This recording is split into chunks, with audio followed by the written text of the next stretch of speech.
नारी पुरुष की पूरक सत्ता है। वह मनुष्य की सबसे बड़ी शक्ति है। उसके बिना पुरुष का जीवन अपूर्ण है। नारी ही उसे पूर्ण बनाती है।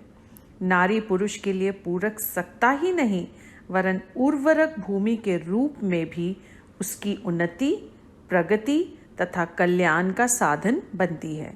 स्वयं प्रकृति ही नारी के रूप में सृष्टि के निर्माण, पालन पोषण और संवर्धन का कार्य कर रही है।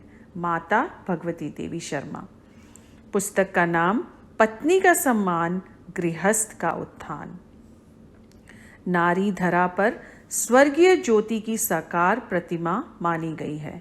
उसकी वाणी जीवन के लिए अमृत स्रोत है।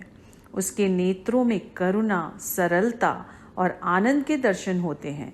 उसके हास में संसार की समस्त निराशा और कटुता मिटाने की अपूर्व क्षमता है। नारी संतप्त हृदय के लिए शीतल छाया और स्नेह सौजन्य की साकार प्रतिमा है। मानवता के नाते, सहधर्मिणी होने के नाते, राष्ट्र व समाज की उन्नति के नाते नारी सभी रूपों में सम्मान की अधिकारिणी है।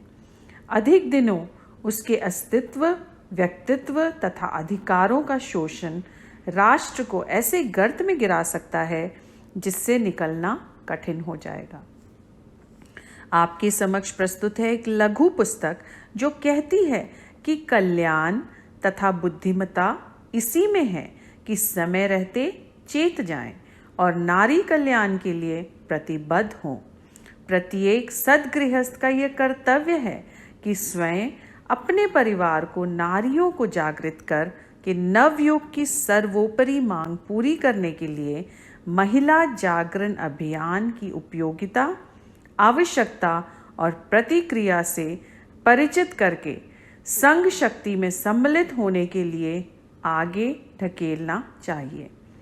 पुस्तक के कुछ अंश नारी का सबसे बड़ा महत्व उसके जननी पद में निहित है। यदि जननी ना होती तो कहाँ से सृष्टि का संपादन होता और कहाँ से समाज तथा राष्ट्रों की रचना होती। पुरुष पत्नी के कारण ही गृहस्थ तथा प्रसन्न चेता बनकर सामाजिक भद्र जीवन बिताया करता है। नारी को अर्धांगिनी ही नहीं, सहधर्मिणी भी कहा गया है। किसी भी गृहस्थ को सामान्य दशा में अकेले धर्म अनुष्ठान करना निषेध है। कहा जाता है कि नारी का प्रधान कार्य क्षेत्र घर और पुरुष का बाहर है, पर यह कोई लक्ष्मण रेखा नहीं है और ना ही इसमें नारी को बंधनों से जकड़ने की गुंजाइश है। नारी पुनरुत्थान जैसे आधी जनसंख्या को गहरे गर्त में से उठाकर प्रगति के उच्च शिखर तक पहुंचाने का कार्य संगठित शक्ति से ही हो सकता है। शील सदाचार के लिए आंखों में लज्जा होना पर्याप्त है। घूंघट की किसी भी दृष्टि से कोई उपयोगिता नहीं है। घर की चार दीवारी में कैद रहने से ही नारी असभ्य, असंस्कृत और अयोग्य बन गई है। पारिवारिक जीवन में शील सतित्व का महत्व तो है, पर उसके लिए अन्य बातों की अपेक्षा कर देना, यहाँ तक कि पुरुष द्वारा अपनी शीलता, शुचिता को महत्वहीन मानना पारिवारिक संस्था के लिए बहुत हानिकारक सिद्ध हुआ है। पुस्तक के कुछ बिंदु नारी की गरिमा समझें।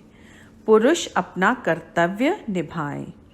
पतिव्रत के साथ साथ पत्नी व्रत धर्म भी। पति होने का अहंकार त्यागिए। पत्नी ही नहीं, पति के कर्तव्य भी हैं।